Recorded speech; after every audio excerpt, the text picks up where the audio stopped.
Hi everybody, my name's Tim Gresh. I'm a professional bike fitter in Westchester, Pennsylvania, and this video will be on balance and stability. And in this demonstration, I will be using my wife Maria as the subject. Balance and stability serves as the foundation to the style of bike fitting that I do.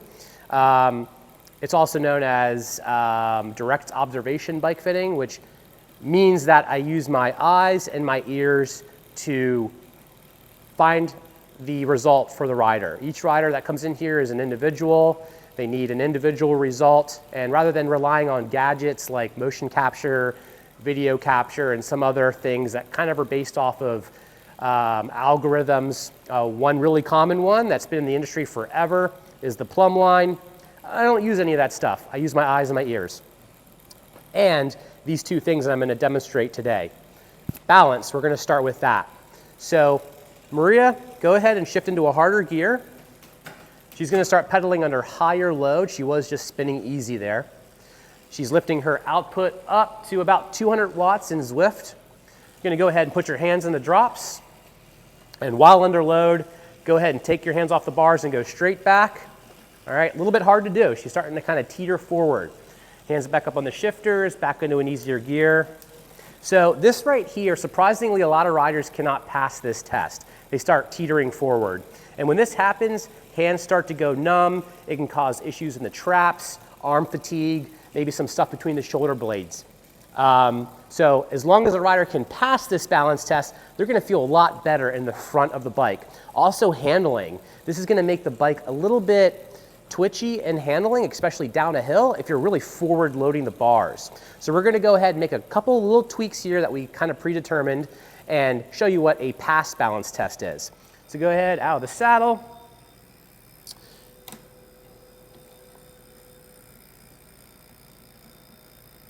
Awesome. Back in the saddle. Start pedaling again.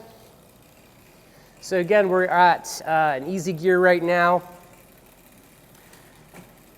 All right, let's crank it up to about 200 watts. Down the drops. Hands off the bar, straight back. Awesome, back in the drops. Okay, easier gear. So that is a pass balance test. You can see that she's not falling forward uncontrollably. Things that can cause the balance to be off, typically saddle too far forward, saddle too much nose down. There's lots of other things that can cause that, but those are usually the main things. But by the time a rider leaves the studio, I want them to pass the balance test. Next thing is stability. And stability is the amount of rocking in the pelvis under load. So we're going to move the camera right over here so we can see this. So right now, Maria is, I would say, reasonably stable. So Maria, go ahead and pick that up to about 200 watts.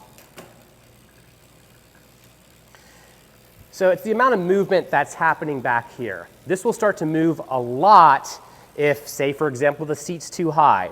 So we're going to go ahead and do that. So come to a stop, Maria.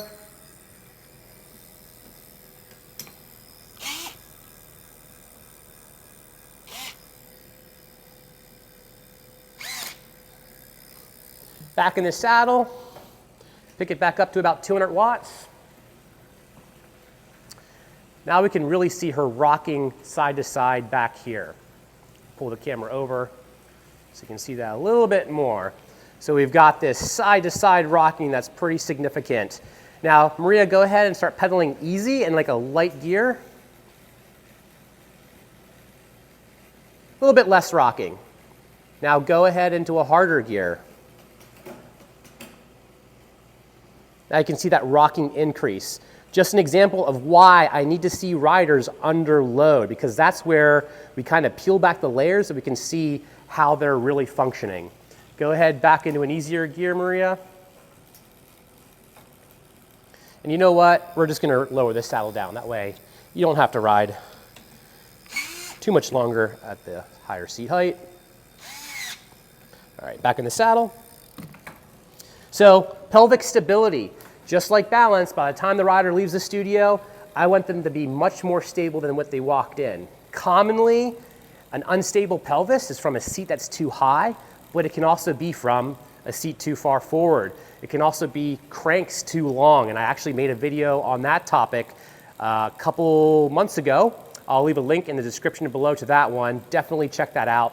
But there's lots of other factors that can throw off stability of the pelvis, just like there's lots of factors that can throw off balance. So as long as we can improve these two things, the rider's gonna feel a lot better. You can actually try some of these things at home. So balance test, go ahead and put your bike on a stationary trainer like we have here, pedal under load, see if you can take your hands off the bars. I would recommend while you're in the drop, so go ahead, Maria, is just taking the hands off very lightly rather than back like Maria is doing. So just kind of start with that first. You can do the hands off the bars completely, just have someone standing in front of you to catch you and see where you're at. But you got to be doing it under load. So get up to a pace that feels like maybe a 6 or 7 on a scale of 1 to 10, or at a pace where you're starting to lose breath. Additionally, the stability. Put a camera behind you, see how much rocking is happening to get an idea. I hope this is helpful. Balance and stability, foundation to fit. If you have any questions, leave it in the comments below. Thanks for watching.